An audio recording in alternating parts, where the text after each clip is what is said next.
Stephanie Ruhle, she deleted this, but pop this up, Brendan. Stephanie Ruhle, MSNBC host. MSNBC host. Yes. She wrote, it's unpopular, especially on Twitter, to say there are risks in Democrats going too big. The White House spent a few days clarifying who exactly would see their taxes go up, and now is here what we know. And this thread was much longer, but she deleted it. A couple earning $500,000 will have taxes raised. Now, my understanding is $550,000, and for her, she would say, why would you quibble? But I think $50,000 is actually the median income of households in this country. So $50,000 is a lot of money. Yes. And just to be clear about the $500,000 per household, right? The 99th percentile of a household makes $531K. So, okay. So, yeah, let's assume it's going to be 531. I think it's like something like 5. Yeah, it's exactly. The 1% of households. I'm not roughly disputing that's a lot of money, but especially in high tax blue states, those folks definitively do not consider themselves rich.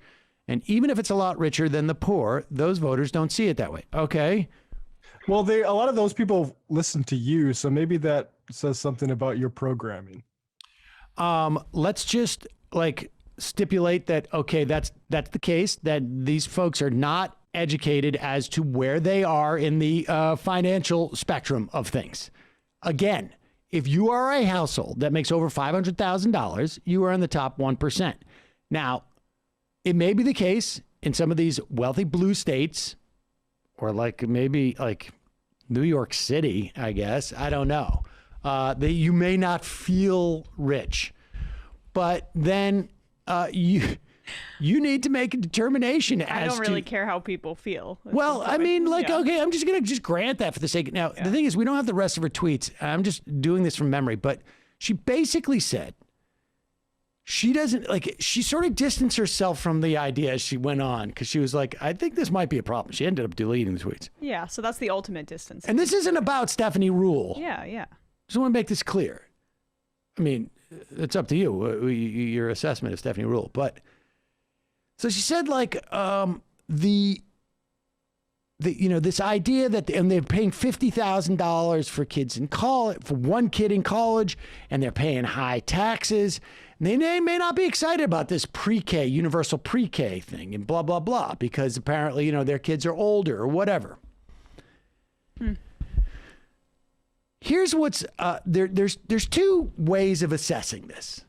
One is that she's actually just expressing an opinion that I'm in a bubble, and so I only have a sense of what really wealthy people feel, and we have to worry about their feelings, and we don't want to tax them because I'm completely out of touch with what the average, the media, whatever you want to call it, or even people in the top 90, average. Top 90%, top 85%, right. top, whatever it is. I'm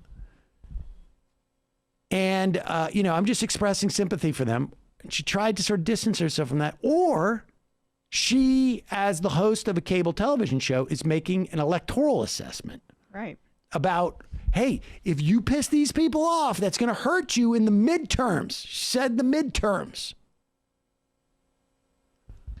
This is nuts, because you are talking about, if you're going to talk about high tax blue states, you're talking about Pennsylvania, you're talking about New Jersey, you're talking about New York State. No, those are the big Pennsylvania. ones. I mean, maybe Pennsylvania. We looked this. I mean, I just wanted to put this out there because I looked it up. Right, wealthiest districts in the country as of 2018 probably didn't change much. They're all in Virginia, California, New Jersey, New York, and one in Maryland. They're all represented by Democrats, every single one, and a lot of them are D plus 6, D plus 23, D plus 24, D plus 15, D plus 1, even, D plus 3. So there may be a couple of seats. D plus 21, D plus 14, D plus 19. There may be a couple of seats that are tighter and could be arguably swing districts. But if you're talking about 0.1%, and then a smaller subset of people who are voting Democratic as opposed to Republican there, and then are going to change their vote because of of an increase in taxes. They're going to hit them maybe after 2022 versus the rest of the people in that district who might decide like, hey, wait a second, Joe Biden just got me universal pre-K. I've just saved a bunch of money. So it's got to be people who are over a certain age and their propensity to vote Democratic, presumably they've done that the whole time or something. I mean, statistically speaking, this is a weak ass argument, and you got to come out with some type of data to support this. Otherwise, it just sounds like you are pushing the don't raise taxes on a $550,000 couple line. And you're just doing so because, I mean, I don't even think she's conscious of it. I mean, because if she was conscious of it, she wouldn't have ever tweeted that. And she wouldn't have had to delete her tweet. But here's another problem. Like she follows up on this today. Puts on Josh Gottheimer. He is in one of those. Yeah, I mean, it's not one of the. He's not in one of those, but she had Swazi on, who represents one of those 10 wealthiest districts in the country, which is New York 13. He represents a district on Long Island. Gottheimer, though, represents a wealthy district in northern Jersey, NJ5, that had been represented by a Republican in the past, but he now has won re-election at least twice. So that's arguably, purplish. I mean, in that instance. But Swazi's district is +3 Dem. And so, that's arguably like, a little bit of shade of purple. But watch this clip about the SALT tax. Here's the thing. The SALT deduction tax. Here's the thing. If you're going to, you're either doing one of two things here with this. You're basically amplifying a message to Joe Biden and trying to forestall the passage of the infrastructure bill or make sure that this SALT tax deduction cap is lifted, or you're trying to inform your viewers about the SALT tax deduction, which primarily affects wealthy households. Well, you would tell people, not even primarily. Watch this. Okay. Administration. This morning, the Biden administration says it will negotiate, at least on the infrastructure bill. But this is complicated, even among Democrats, because different states have different priorities. The latest census showed more people are leaving high-tax states for low-tax states. And it's not just individuals. These same states are considered business unfriendly, and they're losing businesses and the taxes that go with them. And while lawmakers in those states are very excited about... With all due respect to Market Watch and Business Week and Forbes, okay, there may not be a connection, such a close connection between people leaving New York and going to other states because of the high taxes, or at the very least that the wealthy, because we're talking about wealthy people leaving to go to these states because of the taxes. As much as it could be they're retiring and they want to go live somewhere it's sunny. Or maybe people want to live where it's sunny. You're telling me that people on Park Avenue are not in mass migrating to Missouri? I tend to doubt it, but continue here. So we don't know if there's a connection, but go ahead. About Biden's agenda, they're also worried about how we pay for it. They're urging the administration not to raise taxes on families and instead pay for his proposal by closing tax loopholes and going after all of those tax cheats who don't pay what they should, including the tax gap. That is the $1 trillion a year difference between taxes legally owed and taxes actually paid. I want to bring in two of those lawmakers, members of the newly formed SALT caucus, New Jersey Congressman Josh Gottheimer and New York Congressman Tom Suozzi. Congressman Gottheimer, explain the SALT caucus. Why should people care? Well, there's 33 of us in states like mine and Tom's that unfortunately, after the 2017 tax hike bill hit us and they really capped out that SALT deduction to $10,000. On average, here in Jersey, families of mine in this district, their taxes went up, not down. And I'm not just talking about the well-to-do. I'm talking about hardworking middle-class families. A cop and a teacher, Stephanie, would pay about $17,000 on average in total local and state taxes in Jersey. So their taxes actually went up. All we're fighting for here is making sure we get a tax relief by reinstating the state and local tax deduction, which is key. A third of people in New Jersey residents would get tax relief, and a huge swath of them are actually, 80% of them, make less than $216,000, Stephanie. So this is critical to families here and their affordability. Pause it. Oh, what a pause. What a pause. First off, here's the tip if you're hosting a show and you're asking a question of a politician or anybody else, and they say 80% of the people affected by this make $216,000 or less. Specific. You should figure. go like 216. What? Why'd you use that number? I don't know the answer to this because I didn't have Gottheimer on my show. I would probably never have him on my show. Although maybe I would have him on just asking that question. Why'd you use that You number? love to argue. I do like to argue. So maybe Here is a simple fact that did not come up on this conversation. Put up the well-known crazy radicals over at the Brookings Institute. Put up that page. The people who would benefit, scroll down now, the people who would benefit from lifting the salt cap tax, the top percent, and we roll your cursor over that. 57% of the people who would benefit from the raising of the salt cap are in the top 1%. 57%. How about that other big green? The other more darker green is the 80th to 99 percentile. That's 40%. So 57 plus 40. 87. Try again. No, 97. That's right. Sorry. Jesus Christ, Emma. 97% of the benefit of lifting the cap goes to people in the top 12 percentile of wealth. If you really are concerned about those firefighters and the teachers, Oh. then what you do is you say, we're going to lift the cap for a limited number of people. Instead of $10,000 deduction, whatever it is, we're going to make it, well, you want the average?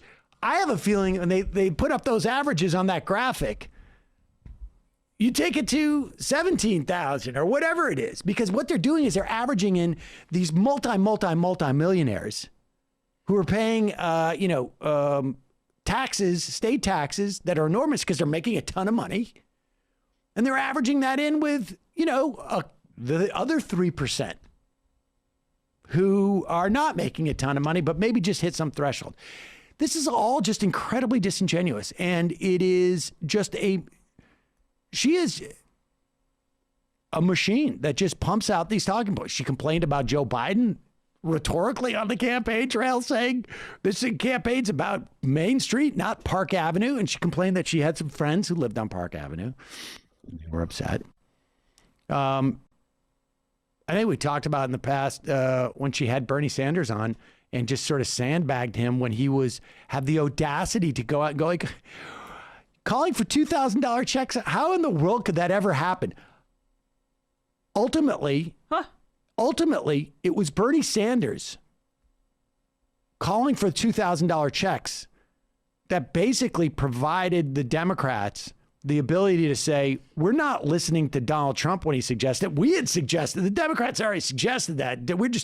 Now that Donald Trump agrees, and that's how we ended up getting the $1,400 checks, followed the $600, et cetera, et cetera. We know the issues with that. But my point being, the active pursuit of trying to sort of push these moneyed interests there is just stunning. Well, it's incredibly specific to wealthy New York, New Jersey suburb areas.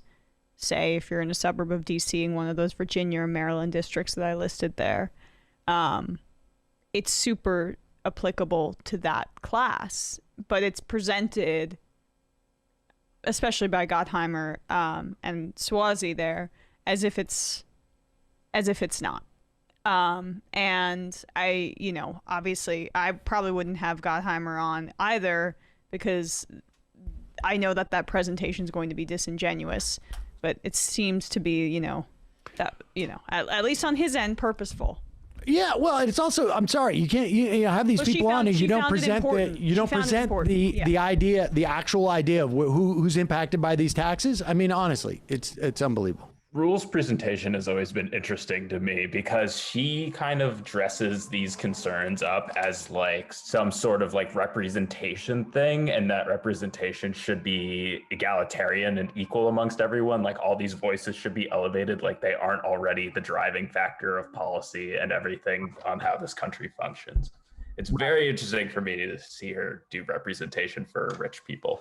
Yeah, I mean that's a common thing you see. Like, let's make sure all voices are heard. Let's be like when someone says, "I'm going to be a mayor for all New Yorkers," they're signaling to the rich that they'll have their usual table, basically. Yeah, that is nuts. I mean, I just can't. It's just. And just back to your electoral, like, there is zero electoral repercussions. I mean, that seems a very, and look, It's a huge. I mean, if that's the initial argument, we can have a debate on those that's merits. for the 400 or 500. Yeah, Right. and and we'd win on those merits based on the numbers that I pulled up earlier. And this idea of like, if you're going to have people on to justify why they would kill the infrastructure bill, you need to have somebody on there going like, when they kill the infrastructure bill, we're going to remind people that they were doing this in service of the top 1%. We didn't even, I don't even know if we got to the part where Gottheimer and Swazi say that they are not going to vote for the infrastructure bill unless. So this is an active choice to elevate an argument that could, in my view, not be well received if people were arguing on its merits. That could potentially kill the infrastructure bill. Right. And, where's somebody else to be brought on in that segment? Fine, have Gottheimer on, then have Rashida Tlaib on. Have them on at the same time. I think you could also have somebody on who goes, you know what? We have 30 retirements in the House or something like that, or 15 retirements so far. People are going to run for something else. They're going to retire. We're going to lose the House. Between the redistricting, we may lose the House anyways. And on average, say we're deciding between an infrastructure bill, universal pre-K childcare. What's going to help? Districts that are trend Democratic at the very least, and a small amount of people in that district who would be affected by a SALT deduction. Which is the one we're going to prioritize here? And from a party perspective. Which one could have more electoral salience? Exactly, but that's the point, right? Thinking purely from a self-preservation standpoint, which is seemingly the only thing that can get through the leadership. Like, yeah, it's hard to justify the difference of $7,000 to your constituents, only a third of which will see an impact of that versus, widespread infrastructure reform and changes.